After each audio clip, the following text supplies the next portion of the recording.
পাগল ছিল হযরত বেলাল নবী পাইল তোমারে তার মতন পাগল বানাওয়া পাগল ছিল হযরত বেলাল নবী পাইল তোমারে তার মতন পাগল বানাওয়া আমাকে ও প্রিয় রাসূল পাগলের রাখছো কেন তোরে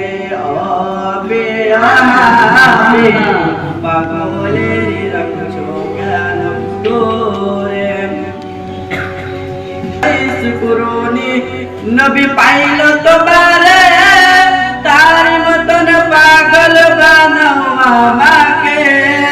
পাগল ছিল ওয়াইস কুরুনি